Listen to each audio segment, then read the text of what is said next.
Hey there, we might be getting a Half-Life sequel very soon, and the documentary revealed some interesting details about it. In this video, we'll be doing a deep dive into everything new we learned about Episode 3, compared to past leaks, and try and assess how much of it we can expect to see in the game we'll be getting soon, plus some speculation of my own. Subscribe! Thank you. After Valve spoke about the development of Half-Life 2 and its episodes, the final chapter of the documentary talks about the development of Episode 3. 3 episodes had always been the plan, but it eventually failed due to lack of creative ideas they could implement in this game. And if they finished it then, it would have only been for story's sake, which is not what Half-Life is about.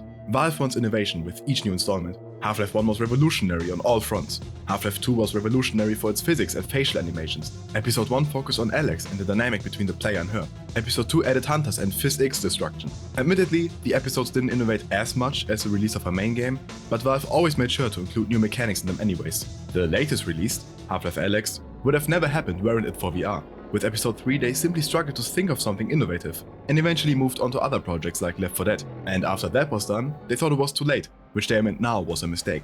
In the time in which they developed Episode 3 they experimented with an ice gun, a weapon we've seen in Code before but never had any footage of. In this same footage they also showed this weapon for a short moment, which is widely speculated to be the Weaponizer. Going back to the 2013 Episode 3 leaks of 2017, you could play with a prototype weapon that looked like the 357 but functioned completely differently. You could turn props into ammo and also scan for enemies. The primary fire was like a laser. It's not unlikely that this is the Weaponizer we see for a second there, especially since the code we've seen of the Weaponizer talks about different physics types. The scanning for enemies function of it is a bit more unlikely though. They also showed us footage of the Blob, an entity we knew existed for a long while, and also that it was intended for Episode 3.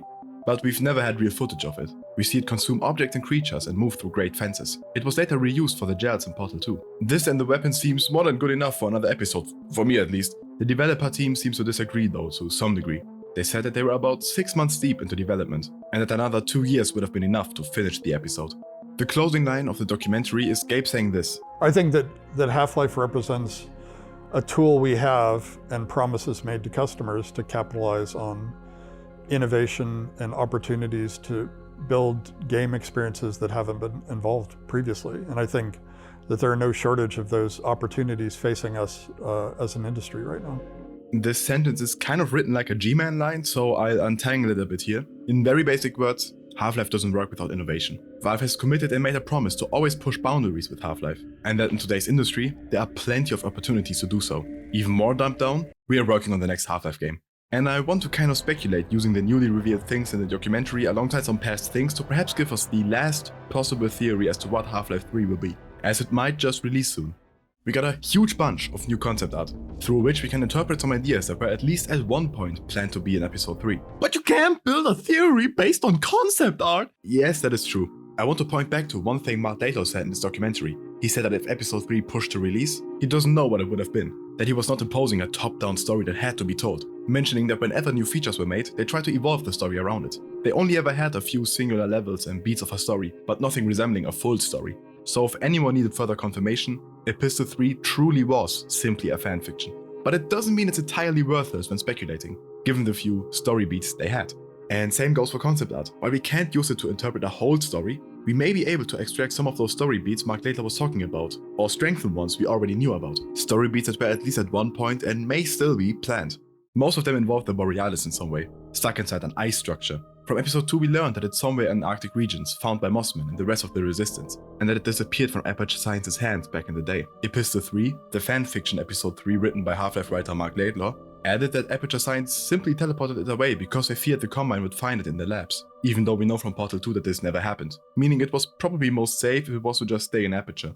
Taking a look at more concept art, we also see ideas like a submarine owned by the Resistance. There's images of Combine technology peeking out of ice like a fossil in a rock, even if it's only a Combine wall PNG stuck onto ice. The Borealis in pretty much every image is surrounded by Combine technology, meaning that it was and is probably intended to have been reached by the Combine first before the player and the rest of the Resistance, as is the case in Episode 3. We have images of Combine technology that closely resembles how it ended up looking in Half-Life Alyx. There's also this super cool looking one that shows what I believe to be an oil rig stuck in ice with added Combine technology. I really hope we get to see this someday. Some of the most intriguing art to me is the ones where there are a ton of vessels. Why are there so many ships? Was it at one point planned that Aperture Science deliberately teleported the ship in between a bunch of other ships in order to help hide it? Why are there so many ships in the Arctic in the first place? Why is there a vertical wall of ships in this image? Obviously, concept art is simply meant to inspire the level designers eventually and give them a rough idea of how things should look.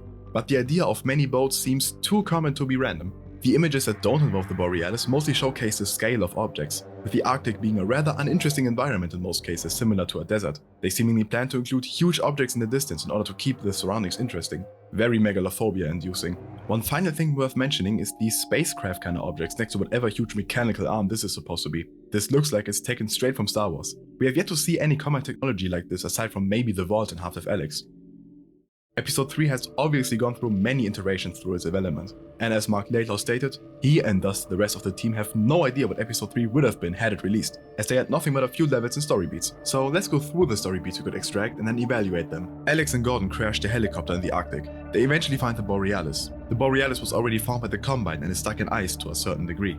Dr. Breen is found as a Breen grub and lives in misery, which is a big story point in Episode 3. And there was at one point also a Twitter account about the Breen grub run by Mark Laidlaw. For more info, I suggest checking out my Episode 3 video, or watching this super short summary. Eli dead, we search Borealis, Borealis oscillates in time, we find Mossman at Borealis, Alyx kills her, Borealis fights towards the Common World and will explode shortly, though Gordon realizes won't do anything that actually hurts the Combine, Alyx gets plucked out of there by the G-Man and Gordon gets saved by the Vortigons. Depending on which of the multiple endings by Laidlaw gave, Gordon either finds himself on a beach in the future and nobody remembers him, or back in time right before boarding the Big Mesa tram on a fateful day. The end, back to extracting story beats. The Borealis oscillates in time, disappearing and appearing again. Mossman, who joins Alyx and Gordon at some point, ends up being killed. The Borealis is used as a missile to attack the Combine overworld. These are the main points. Major Half-Life Alyx spoiler warning for the rest of the video. The ending of Alyx obviously changed where the story is heading, with Alyx gone and Eli alive again. Everything mentioned could still be true, but the story would have to start with getting back Alyx. I seriously hope we get to play alongside Alyx for a big chunk of the next installment, but that is hope, not fact. And it is likely that Alyx will be missing for a big chunk of the game.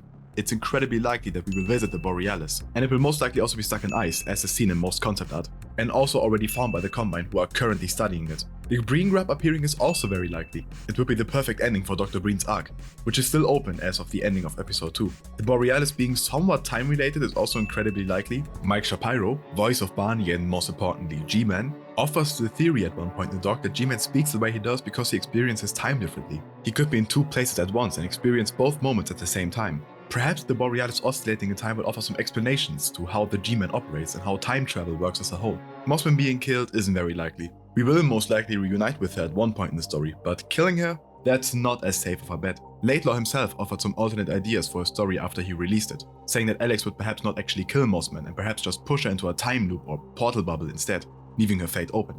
So Mossman's death may or may not happen. The Borealis acting as a nuke that hits the Combine overworld is a cool idea, but it's very unclear if that will happen. I give this the same rating as Mossman's death, may or may not happen. It's at least somewhat anticlimactic, as Episode 3 explains that the Borealis ends up not hurting the Combine a lot.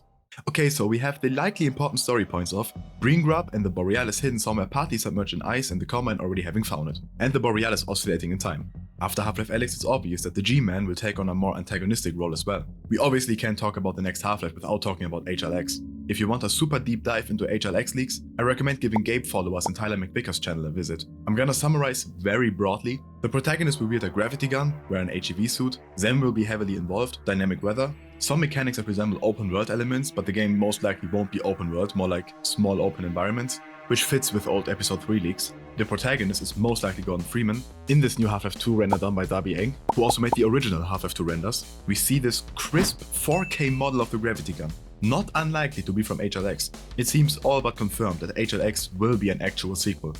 Oh no. To quickly settle the Episode 3 vs Half-Life 3 question, Episode 3 was originally planned to wrap up most of Half-Life 2 and its episode's plot points, to make way for future Half-Life 3 that would be as big as a reset as Half-Life 2 was to Half-Life 1. The episodic model is pretty outdated now though, and it's unlikely Valve plans on releasing Half-Life 2 Episode 3.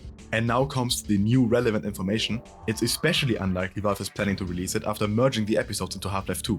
Not even unlikely, I give that a solid 0% chance. It seems like in terms of Half-Life timeline, Valve is now treating Half-Life 2 and its episodes as one big entity, with the next sequel likely being titled Half-Life 3 or something entirely different like Half-Life Arctic Boogaloo or whatever clever name you can come up with. Valve will most likely leave behind the idea of episodes wrapping up the Half-Life 2 era, and will instead just stretch it into whatever the next sequel may be called. Also, X was used in the past as a placeholder for 3 by Valve in Left 4 Dead 3, which was titled L4DX in the files. And now it's being used as a dumbass name for Twitter. Left 4 Dead 3 ended up being cancelled during development as well, sadly. But maybe we get it someday. I mean, with Half-Life 3 on the horizon, the sky's the limit pretty much. But let's not get ahead of ourselves. The only question that remains is if Half-Life 3 will wrap up the story entirely, or if they are planning on doing more Half-Lives afterwards. I get people that want a complete ending, but I personally hope the latter to be true, which I'm not just saying because I have a channel dedicated to Half-Life. What I believe to be most likely though is a middle ground, a story that mostly wraps up everything but leaves open opportunity for a potential sequel, similar to Half-Life 1's or Half-Life 2's ending.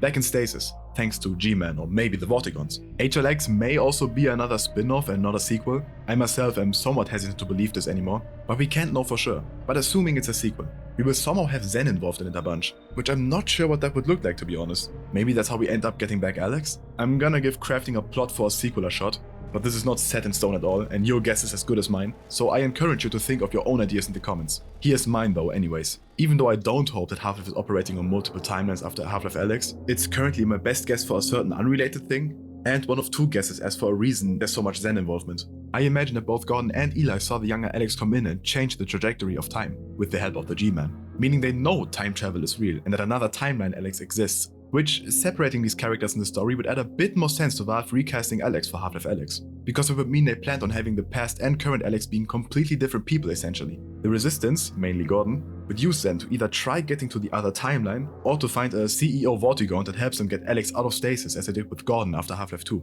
After getting Alyx back, or not, they move on to the Borealis, find Mossman, find Greengrub, find the Combine already researching the Borealis. Eventually they arrive on the Borealis, after which, I'm not sure what happens. I have one theory. I could imagine a twist where Gordon inherits whatever energy the Borealis holds, which ages him heavily and he's now the G-Man, and like Mike Shapiro says, experiences time completely differently now and becomes the figure that moves everything around in the past so that it happens the way it was supposed to. The Borealis pretty much exactly describes what the G-Man is experiencing if you go with Mike Shapiro's theory. I'm gonna leave it to you to come up with better stories in the comments. I think the new discoveries in the documentary and especially some of the concept art solidifying some things that were planned add new context to any theory about a sequel. But remember of course that Valve's plans may be completely different now. Who knows if we'll even see the Borealis in the next game. The future of Half-Life looks exciting, so make sure to subscribe and to check out my other videos. Otherwise, thank you for watching. Warning.